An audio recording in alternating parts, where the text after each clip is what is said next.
episode 26. We got my main man Kevin Finch in the house. Kevin Finch was the ex-CDC of Atelier Crenn, and was with them when they garnered their third Michelin star. So shout out to them. Congratulations to that whole team that worked with him to get him there. And super excited. This last week's episode was really successful. I got a lot of new people listening. A lot of people reached out. A lot of people, put the podcast on their stories on Instagram, and I'll always reshare those, spread the love and try to get this podcast to people that don't know about it yet. As for this week, been riding my mule. Her name's Sugar Britches. Check that picture out of me and her on Instagram. It's kind of crazy. I never knew that so much went into, caring for horses, and it's very obvious, but you really don't know how much work it is until you actually are, with people who do the work. Just like people that don't cook don't know how much work it is until they actually do it, or know somebody who does do it, where they can get a first-hand account of how hard these jobs really are. So, been learning how to ride a mule. Been doing some high-speed ATV activity, which I've almost crashed a few times, so I'm going to stop doing that because I feel like I've been warned already. But other than that, I got some shout-outs. So here we go. Shout out to Diego Moya, Chef Diego Moya. He's a chef at Racines in New York, Racines, New York. I think they're looking for people right now, so get out there and see what's up. Hope to do a podcast with him in October. In October, I'm doing a little podcast tour. Be going to New York, and I know I'm going to get a podcast in with Dave Dreyfus, a podcast in with Chef Kiki of Sobre Masa. I think we call them Kiki at the restaurant at Meadowood, but Chef Enrique over at Sobre Masa. My mom actually was in New York City and looking for somewhere to eat, so I sent her over there, and she sent me pictures, had a great meal, so thank you, Chef Enrique, for hooking it up. I hope to do a podcast with him when I get down to New York as well. And shout out to Ignacio Zuzulich, if I said that correctly. He's the CDC at Mugaritz. Him and his girlfriend, Juliana, worked at the restaurant at Meadowood many years ago when I was just becoming sous chef. So, obviously a lot of struggle there. I'm just becoming a manager to people that I worked alongside for a very long time. So I think Juliana especially, saw a part of me as a sous chef and a person that wasn't really that positive. Because when you become a sous chef, there's levels that you go through. First you're buddy with everyone because you don't want to lose your friends. You've been in battle with them, and then soon after, when they don't listen to you, right? They don't see you as their leader or their chef. You get aggressive with them, sometimes in ways that don't let you sleep at night. And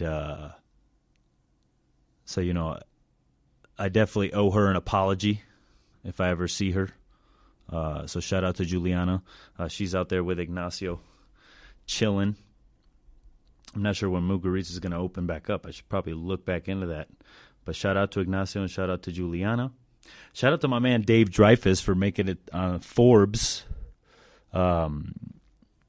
His Best Damn Cookies started as basically a social media company. He's like, hey, I'm making bomb-ass cookies. Why don't you buy these cookies? And then he was selling them from the Sobremasa kitchen, and then he recently moved into his new spot, Manhattan's Market Line. And I'm so grateful that hard work pays off, and I'm grateful that he was able to grow this business and finally put it in a storefront. So shout out to Dave Dreyfus and his business partners, and Forbes, for that matter, for highlighting him. I got my class coming up from Truffle Shuffle. I don't do much food content on my Instagram, and that I just, I guess I just don't use it for that. But anytime I do a cooking video, it's with Truffle Shuffle. So exclusively with Truffle Shuffle. So I'll be cooking a spice lamb sirloin with mom's rice and some slow roasted carrots. 10% off from that class. If you log into truffleshufflesf.com, book that class for June the 13th, coming up here in 12 days. And use promo code Sucio10. Promo code Sucio10 will give you 10% off of that class on June 13th. It's a spiced sirloin lamb class. Can't wait to film it, because we're going to film it out here on the ranch. So I hope you guys can attend.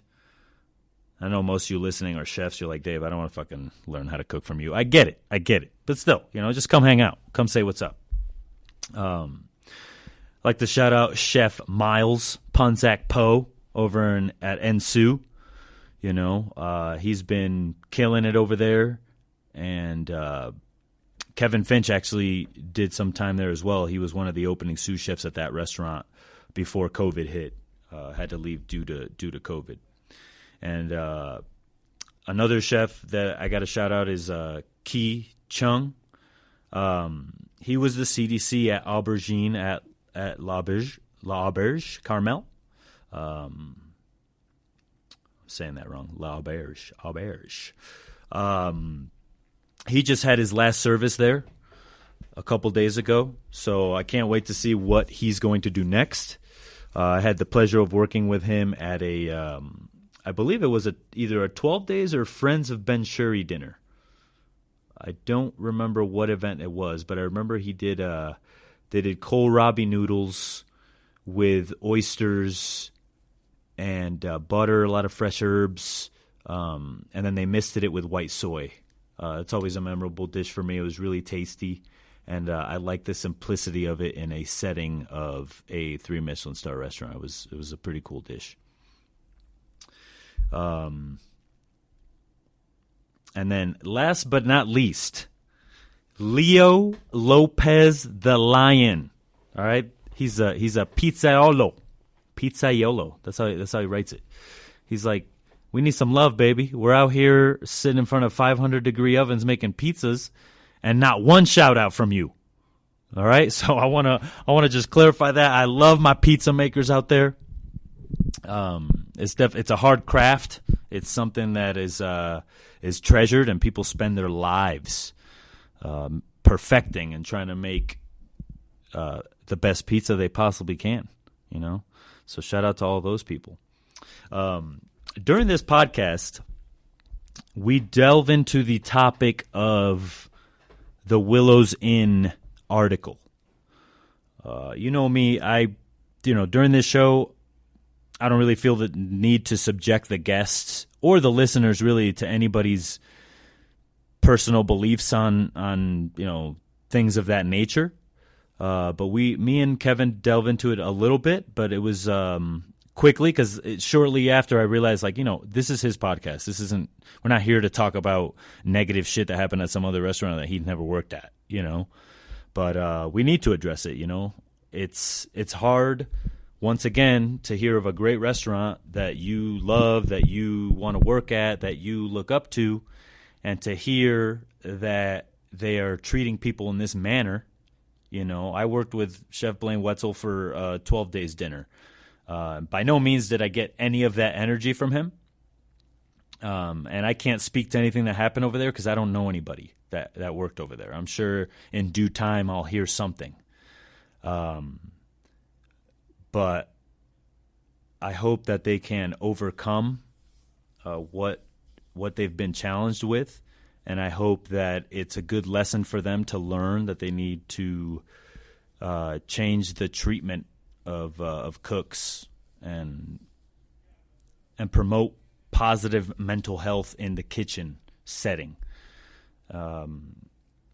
It's a hard topic for me to talk about because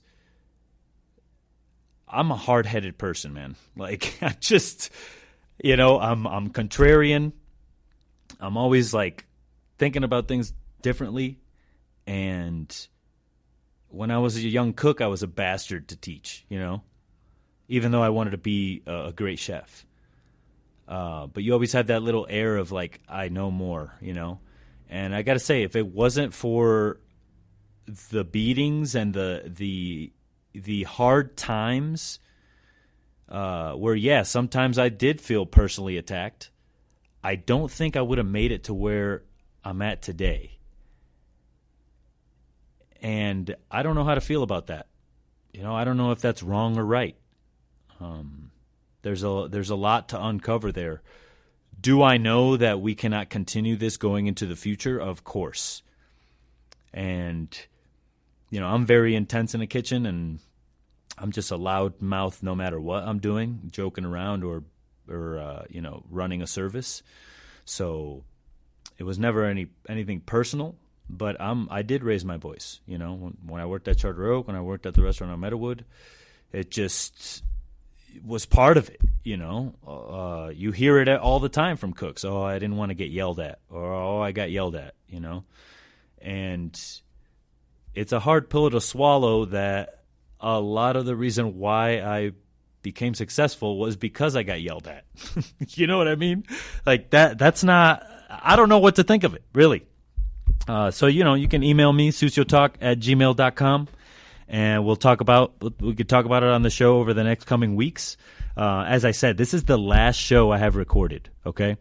So I'm working on getting one of my buddies, he's on Instagram as Wyoming Butcher, Nate Singer. He is a chef / butcher, working on a ranch right now. So I'm going to visit him and try to see if we get a podcast together. Other than that, I got a few of my ranch workmates, the current housekeeper and the current carpentry worker here. They have pretty cool stories. One was actually an EMT, and one was a tow truck driver.